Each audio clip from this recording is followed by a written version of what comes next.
हम देख रहे हैं यूपीएससी 2023 का previous year solved paper. Question number 4, निम्नलिखित कथनों पर विचार कीजिए। पहला कथन है, चीन की तुलना में भारत के पास अधिक कृषि योग्य क्षेत्र है। दूसरा कथन है, चीन की तुलना भारत में सिंचित क्षेत्र का अनुपात अधिक है।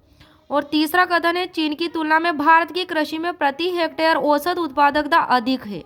तो इसमें से कौन कौन से कथन सही हो जाएंगे? तो कौन से कथन सही होंगे इसमें?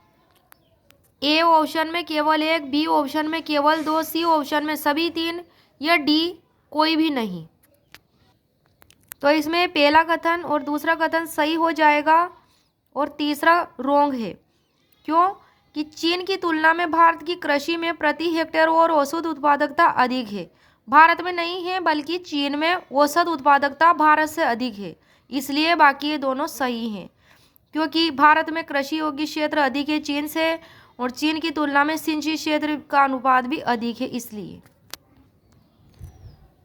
भारत चीन तुलना कृषि क्षेत्र में, चीन में क्या है? कृषि योग्य भूमि है 120 मिलियन हेक्टेयर, भारत में 156 मिलियन हेक्टेयर।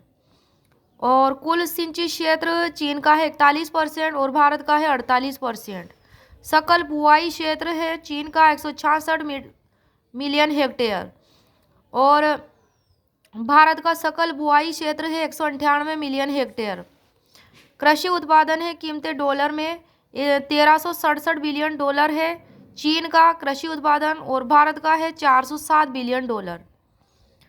भारत में 179.8 मिलियन हेक्टेयर के साथ किसी भी देश की सबसे बड़ी कृषि योग्य भूमि है। अमेरिका में 167.8 मिलियन, चीन में 165.2 मिलियन हेक्टेयर है।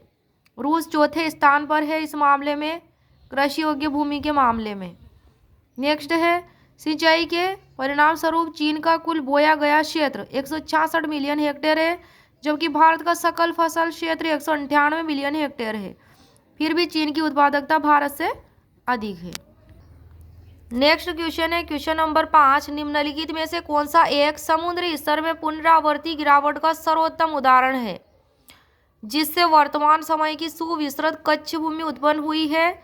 ए में है भितरकणिका मैंग्रोव, बी में है मरक्कनम लवण बेसिन, और सी में नेपाड़ा अनूप, और डी में है कच्छ का रण। तो इसमें कौन सा ऑप्शन करेक्ट हो जाएगा? डी ऑप्शन, कच्छ का रण। इसमें क्या है कि समुद्र स्तर में पुनरावर्ती गिरावट का सर्वोत्तम उदाहरण है यहाँ, जिसमें वर्तमान समय की सुविस्तृत कच्छ भूमि यहाँ से उत्पन्न हुई है। नेक्स्ट है क्वेश्चन नंबर 6, भारत के कतिपय तटीय क्षेत्रों में प्रचुर मात्रा में उपलब्ध इल्मेनाइट और रूटाइल निम्नलिखित में से किससे के समृद्ध स्रोत है?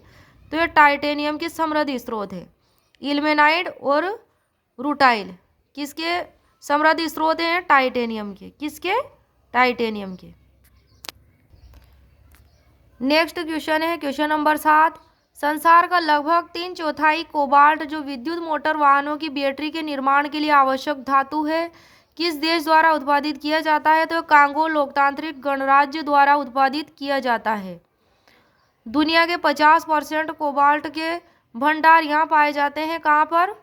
कांगो लोकतांत्रिक गणराज्य जो देश है वहाँ कांगो वर्तमान में दुनिया के 70% से अधिक कोबाल्ट का उत्पादन करता है। तो कोबाल्ट का उत्पादन यह करता है कौन? कांगो लोकतांत्रिक गणराज्य। कितना? संसार का लगभग 3/4। नेक्स्ट है क्वेश्चन नंबर 8, कौन सा एक कांगो बेसिन का भाग है? पहला है कैमरून, दूसरा है नाइजीरिया, तीसरा है दक्षिणी सूडान, चौथा है युगांडा। तो इसमें कौन सा देश होगा? कैमरून। तो इसमें ऑप्शन कौन सा राइट हो जाएगा? पहला ऑप्शन कैमरून इसमें आ जाएगा। कांगो नदी का बेसिन पश्चिम मध्य अफ्रीका में भूमध्य रेखा के किनारे स्थित है। कहाँ स्थित है यह? पश्चिम मध्य अफ्रीका में भूमध्य रेखा के किनारे स्थित है। यह दुनिया का दूसरा सबसे बड़ा उष्णकटिबंधीय वन है। कहाँ पर? कांगो बेसिन में। दुनिया का दूसरा सबसे बड़ा उष्णकटिबंधीय वन है। तो इन 4 देशों का नाम इसमें पूछा गया है कि किस में कांगो बेसिन का भाग है, तो कैमरून में।